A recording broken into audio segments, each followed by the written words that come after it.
qui j'étais ou pas? Non, on vous connaît pas, Cyril. Non, on connaît pas. Oui. Mais quand même, si vous pouvez vous présenter Ouais. avant pour les téléspectateurs. Ouais. Donc je m'appelle Cyril Després, je suis pilote Peugeot en rallye raid. Et en fait, j'ai la particularité que ma première compétition dans le désert, je l'ai fait ici, en Tunisie, en 1998. J'étais encore seulement amateur et j'étais en moto. Et donc, c'est assez sympa de se retrouver ici en Tunisie. Ça fait quelques années que je ne suis pas venu. Ma carrière a commencé ici, mes premières victoires en moto en rallye raid ont commencé ici en Tunisie. Donc, de très bons souvenirs. Et donc maintenant depuis 2014 j'ai arrêté ma carrière moto après 3 titres de champion du monde et 5 victoires au Dakar, et je suis devenu pilote automobile. J'ai la chance de conduire des Peugeot. On t'a vu sur le Dakar, donc et plus ça va et plus on évolue, Cyril. Ouais, ça se passe bien. C'est vrai que depuis 2014, on a promotionné la 2008 et la 3008 avec un modèle spécial pour le désert, la DKR. Et c'est pas facile de démarrer aux côtés de grands pilotes comme Stéphane Peter Hansel, Carlos Sainz ou Sébastien Loeb. Et moi, j'étais le petit dernier.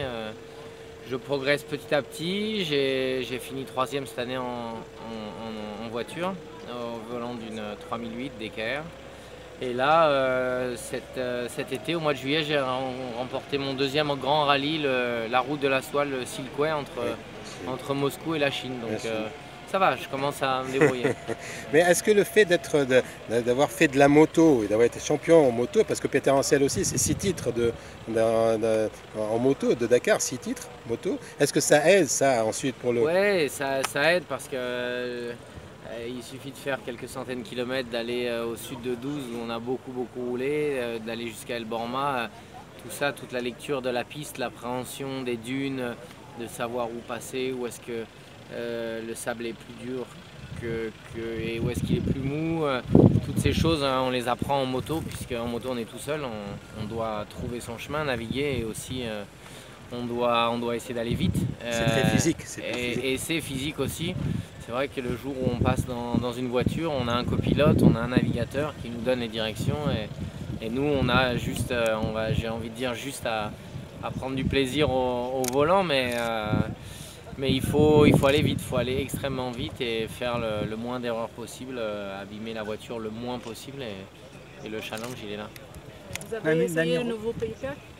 Donc le nouveau pick-up, je pense que j'étais un des premiers à l'essayer. Il y a maintenant plusieurs semaines en France, j'étais un petit peu bluffé parce que voilà, je roule en moto, en tout terrain depuis des années. La Tunisie, la Libye, l'Égypte, le Sénégal, le Mali, la Mauritanie, le Maroc, j'ai fait quand même beaucoup de kilomètres. Ça fait 17 ans que je roule dans ces terrains un peu hostiles, un peu durs, un peu rocailleux. Et j'étais surpris, on a essayé le Peugeot Pick-up dans le sud de la France, dans des pentes, dans des cailloux, dans un terrain où on va s'entraîner nous avec nos voitures de course. Et j'étais bluffé pour une petite voiture, pour le retour de Peugeot dans ce segment de voiture. Ils ont fait quelque chose de très robuste, très correct, très agréable, et ça reste une voiture abordable pour de nombreux pays, pour de nombreuses personnes, et je pense que pour le travail, ça va être un bon outil. Vous avez été bluffé par vous avez fait l'essai? Pardon? À Château-Laston, vous avez fait l'essai? Ouais. Ça vaut quoi par rapport à un 3008 vous avez essayé, et d'autres voitures? C'est difficile de comparer. Par rapport à une 3008, j'étais là, une voiture que j'ai l'habitude de rouler, qui est quand même plus adaptée à la route.